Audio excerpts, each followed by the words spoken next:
जो बिहार में गहन वोटर पुनरीक्षण का काम चला रहा था, जिसमें आपको ज्ञात है कि 65,64,000 नामों के अलग अलग सेगमेंट से हटाए गए हैं।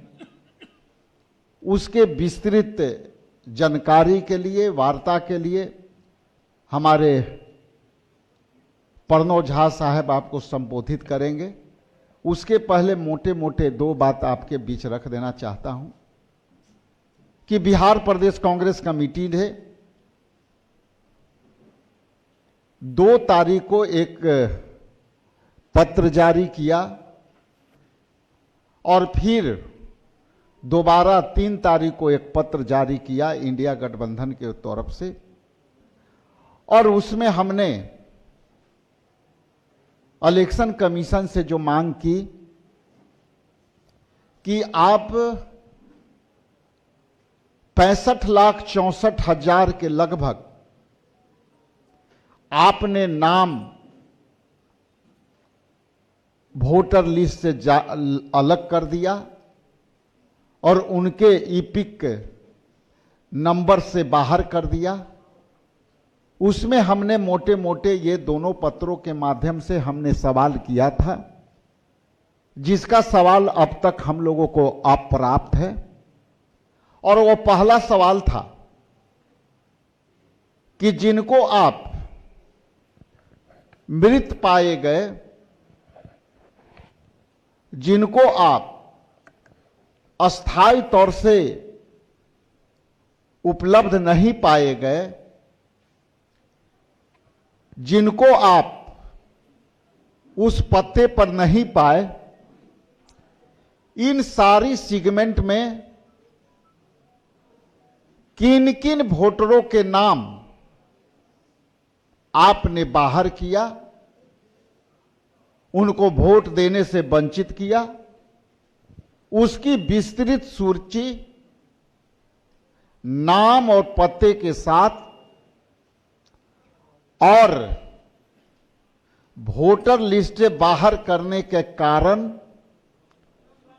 इलेक्शन कमीशन बिहार प्रदेश कांग्रेस कमेटी को मुहैया कराए।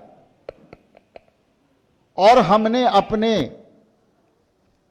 लीगल एक्सपर्ट को वहां मैंने लगाया, लेकिन आपको बताते हुए आश्चर्य होगा कि कहीं भी इलेक्शन कमीशन के वेबसाइट पर या उनके प्रेस ब्रीफिंग में जो वेबसाइट पर अपलोड करते हैं, उसमें कहीं भी उनके नाम पता का जिक्र नहीं है। कैसे हटें, उनका क्या नाम था, उनके पिता का क्या नाम था। तो इसलिए इलेक्शन कमीशन जब तक ये बातें नहीं बताएगी, तब तक ले इलेक्शन कमीशन संदेह के घेरे में घेरे जाएंगे। दूसरी बात कि कई ऐसे मृत पाए गए लोगों को सूची से एलिमिनेट करने का जो सूची जारी हुआ है, कल मैं नालंदा में था, एक बूथ पर कई ऐसे लोग हैं जो उनको मृत के नाम पर उनको नाम हटाए गए हैं। हम उसको आपके बीच उपलब्ध कराने के प्रयास करेंगे, क्योंकि अलग अलग जिलों से हम लोग प्रयास कर रहे हैं कि ये सारे मुद्दे से, चाहे वो मृत्यु पर के आधार पर छांटे गए हों, चाहे एड्रेस पर अस्थायी रूप से छांटे गए हों, उनके नामों के आपके सामने प्रस्तुत करूं। इसलिए विस्तृत जानकारी के लिए मैं अपना माइक आदरणीय प्रणव झा जी को सौंप रहा हूं। आग्रह है कि आपको संबोधित करें। बहुत बहुत धन्यवाद। धन्यवाद अध्यक्ष जी।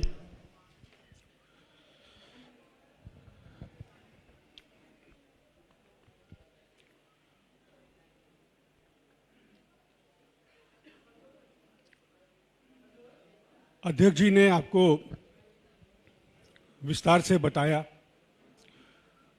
और उसका अगर सारांश मैं कहूं तो आज सुबह जब मैंने अखबार खोला यहां,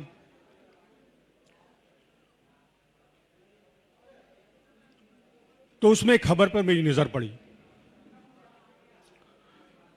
और खबर का जो मतलब है वो है कि केंद्रीय मंत्री गिरिराज सिंह जी जिनके श्राद्ध में गए, चुनाव आयोग उनको ही श्मशान से उठा लाया है। मतलब ये वैसे लोग हैं जिनकी मृत्यु हो चुकी है। ये घटना बेगूसराय की, और ऐसे करीब से करीब 15 लोगों के नाम चुनाव आयोग की लिस्ट में है, वोटर लिस्ट में है, और कुछ तो ऐसे हैं जो कि 15 साल पहले जिनकी मृत्यु हुई है। तो इसके बाद कहने को कुछ रहता नहीं कि वोटर लिस्ट दुरुस्त करने के नाम पर जो खेल खेला जा रहा है सत्ता में बैठे लोगों के द्वारा, जिस तरह से सुप्रीम कोर्ट के ऑब्जर्वेशन की अनदेखी की जा रही है, उसको बुलडोज करने की कोशिश हो रही है। समय है जनता को जागरूक होने का, सरकार से सवाल पूछने का। और सवाल बड़ा सिंपल है, साधारण है कि जो प्रक्रिया वैधानिक नहीं है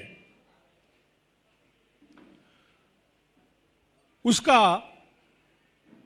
निष्कर्ष, उसका परिणाम वैधानिक कैसे हो सकता है। वोटर लिस्ट अगर दुरुस्त करना था, अगर स्पेशल इंटेंसिव ड्राइव करना था, तो राजनीतिक पार्टियों से बात होनी चाहिए थी, नागरिक से विचार विमर्श होना चाहिए था, तैयारी होनी चाहिए थी। कई बार समाज के ऐसे लोगों को चुनाव आयोग अपना चेहरा बनाती है जिनकी क्रेडिबिलिटी होती है, और कभी भी चुनाव आयोग के प्रयास का आशय जो है यह नहीं होता कि वोटरों की संख्या कम कर दी जाए। चुनाव आयोग हमेशा वोटर की संख्या बढ़ाने की कोशिश करता है।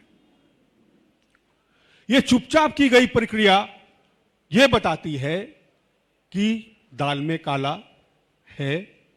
ये कवायद जो है वो विरोधी पक्ष के वोटरों को वोटर लिस्ट से काटने का प्रयास है, क्योंकि चुपचाप कैसी चीजें की जाती है। चुपचाप चुनाव में चंदा लिया जाता है, चुपचाप पीएम केयर फंड्स में पैसा लिया जाता है, चुपचाप एयरपोर्ट, देश के संसाधन पीएसयूज उसे बेच दिए जाते हैं। ये चुपचाप वोटर लिस्ट का काम नहीं होता, क्योंकि लोकतंत्र का रीढ़ जो है वो वोटर है। और इसमें मजेदार बात यह है कि प्रक्रिया शुरू होने के पहले जो चुनाव आयुक्त हैं उन्होंने कहा कि कम से कम 20% लोग तो कटेंगे, उनका नाम बाहर होगा। यह उनको शुरू में कैसे पता कि 20% लोग कटेंगे, और अब देखे तो कटे हैं। और जब यह प्रक्रिया शुरू हुई तो सारे विपक्षी दल चुनाव आयोग के दरवाजे पे गए गुहार लगाने। आश्चर्य की बात है कि सत्ता पक्ष के लोग क्यों नहीं गए? उनको डर नहीं था कि उनके वोट काटे जाएंगे, कि उनके वोटरों को वोटर लिस्ट से हटा दिया जाएगा, इसका भय उनको नहीं था। क्यों? किसी तरह का आश्वासन था? कोई सांठगांठ है? यह उनके मन में, उनको डर क्यों नहीं आया? उनके मन में प्रश्न क्यों नहीं हुआ? वो शायद इसलिए है क्योंकि उनको भरोसा है कि उनके वोटरों का संरक्षण होगा। रोज संसद में प्रदर्शन हो रहा है। आज स्थगित हो गया क्योंकि शिबू सोरेन जी का निधन हो गया, लेकिन रोज संसद में प्रदर्शन हो रहा है। संसद में इसलिए हो रहा है क्योंकि संसद, सरकार तय करती है कि चुनाव आयुक्त की नियुक्ति कैसे होगी, और इस सरकार को देश के मुख्य न्यायाधीश पर, सर्वोच्च न्यायालय के न्यायाधीश पर भरोसा नहीं है। क्या यह आश्चर्य की बात नहीं कि प्रधानमंत्री को सर्वोच्च न्यायालय के मुख्य न्यायाधीश के ऊपर भरोसा नहीं है, क्योंकि उन्होंने चुनाव की नियुक्ति की प्रक्रिया से मुख्य न्यायाधीश को हटा दिया। लोकतंत्र के संरक्षण के लिए 3 संस्थाएं जिम्मेवार होती हैं: न्यायपालिका, निष्पक्ष चुनाव आयोग और मीडिया, स्वतंत्र मीडिया। अगर चुनाव आयोग की निष्पक्षता समाप्त हो जाएगी तो फिर लोकतंत्र हार जाएगा, क्योंकि तब आपकी आवाज दर्ज नहीं होगी, आवाज झूठ की दर्ज होगी। जो गरीब हैं, जो मजबूर हैं, जो पलायन करने को, जिनके पास कोई रास्ता नहीं है, 2-2 करोड़ लोग पोर्टल पर अपने आप को रजिस्टर करते हैं। करोड़ों लोग जो है वो 10,000 से कम आय के ऊपर आश्रित हैं। तो लगातार ह्रास होते इस लोकतंत्र में, और भारत तो लोकतंत्र की जननी है। बिहार में, मुझे माफ करिएगा, मैं बिहार कह रहा था कि बिहार लोकतंत्र की जननी है। परिवर्तन की शुरुआत यहीं से होती है। तो मैं आप लोगों के माध्यम से यहां की जागरूक जनता को अपील करूंगा, कांग्रेस पार्टी को की तरफ से अपील करूंगा कि अपने अधिकारों को समझिए। वो लोग जो आपसे वोट मांगने आते हैं, उनसे प्रश्न पूछिए कि आपके अधिकारों का हनन क्यों हो रहा है, आपके वोट को क्यों काटा जा रहा है।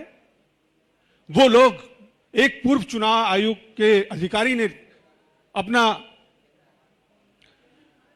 एक्सपीरियंस वो साझा किया है सोशल मीडिया पर कि उन्होंने अपना और अपनी पत्नी दोनों का डॉक्यूमेंट अपलोड किया, और जब एपिक नंबर डालकर वो चेक किया तो उन्हें यह बताया गया कि आप कृपया बीएलओ को संपर्क करें।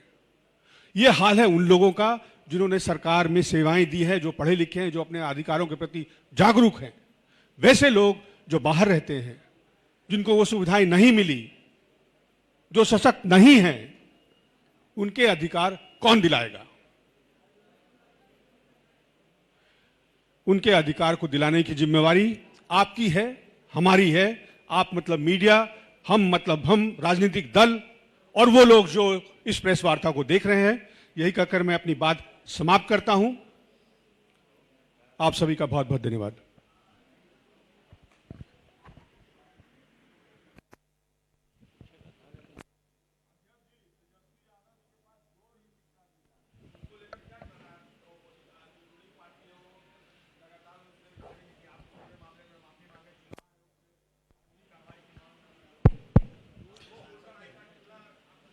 ऐसा मीडिया में है, ऐसा मीडिया में बात आई है, और उस पर बहुत चिंतित होने की आवश्यकता नहीं है, उसका समाधान होगा। जैसा ये विपक्ष के लोग तो मांग किए हैं कि जांच होनी चाहिए, तो इसमें घबराने वाली क्या बात है? ऐसे विपक्ष कुछ भी कह सकता है। विपक्ष ये भी कहेगा कि सारे महा इंडिया गठबंधन के लोग को जेल भेज दो। विपक्ष तो ये भी कहेगा कि सारे इंडिया गठबंधन के लोग को जेल भेज दो चुनाव के वर्ष में। बहुत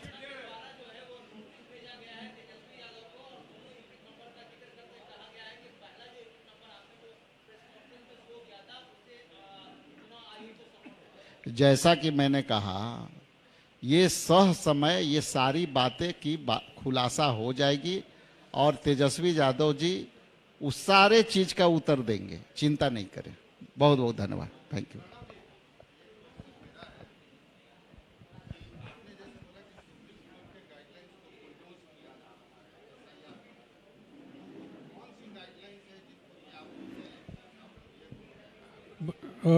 एग्जैक्टली व्हाट गाइडलाइंस मैंने नहीं कहा। सुप्रीम कोर्ट की सलाह थी कि आधार को जो है आप माने।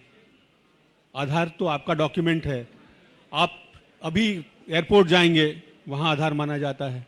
रेलवे पे आप जो है बुकिंग कराने जाएंगे, वहाँ आधार माना जाता है। तो सरकार का अपना जो डॉक्यूमेंट है, 3 डॉक्यूमेंट जिनको वो मानने को तैयार नहीं है, और इसका कोई कन्विंसिंग जवाब नहीं है। ऐसा लगता है कि पहले से सोच लिया गया था कि जिनका काटना है उनका आधार, उनको अगर ये डॉक्यूमेंट इंक्लूड कर देंगे तो काटने में दिक्कत आएगा, जिनका वोट काटना, जिनको निकालना है। तो इस वजह से, लेकिन मुझे हमें खुशी इस बात की है कि कोर्ट जो है वो मुस्तैद दिखती है। उन्होंने कहा है कि जिनके नाम काटे गए हैं, जिनका उदाहरण मैंने दिया, बेगूसराय के नीरज जी जो हैं अभी ज्वाइन करेंगे, खुद बेगूसराय से हैं, कि गिरिराज सिंह की कॉन्स्टिट्यूंसी में वो जिनके श्राद्ध में गए उनके नाम जो है वो वोटर लिस्ट में है। और वो चुनाव आयोग का अधिकारी कटिहार का जिसने अपना डॉक्यूमेंट अपलोड किया, तो कोर्ट ने कहा है कि आप 10-15 लोगों को, ऐसे लोगों को ले आए जो कि जीवित हैं, जिनका वोट काट दिया गया है, जिन्होंने कागज अपना जमा किया, उनका वोट नहीं है, तो वो फिर इस पर कड़ी कार्रवाई करेगी और हमें पूरा भरोसा है कि इस पर कड़ी कार्रवाई होगी।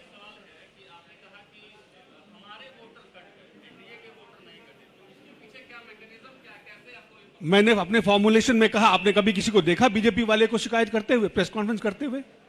जदयू को नहीं करते हुए नहीं देखा होगा। सत्ताधारी दल के किसी भी व्यक्ति को देखा है प्रेस कॉन्फ्रेंस करते हुए? आवाज कौन अपनी उठाता है, बोलता कौन है? जिसका हानि होता है, जिसका अधिकार लिया जाता है, जिससे छीना जाता है, जिसका सब कुछ संरक्षित हो, उसको तो वो तो चुप बैठेगा, वो जाएगा लोगों के बीच।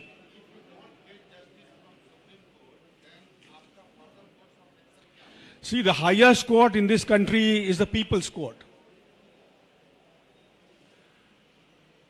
10 लाख लोग अगर कल सड़क पर निकलकर खड़े हो जाएं, चुनाव आयोग का दफ्तर घेर लें, मुख्यमंत्री का कार्यालय घेर लें और ये कहें कि हर उस व्यक्ति के पास जिसके पास वोटर आईडी हो उसको वोट देने दिया जाए, सरकार के पास कोई तरीका नहीं बचेगा कि वो इस बात को ना माने। मानना पड़ेगा, ये लोकतंत्र है, इसमें जनता ही सर्वशक्तिमान होता है, बाकी सब उसके रहमो करम पर होता है। हर सरकार जनता के रहमो करम पर होती है। जय हिंद।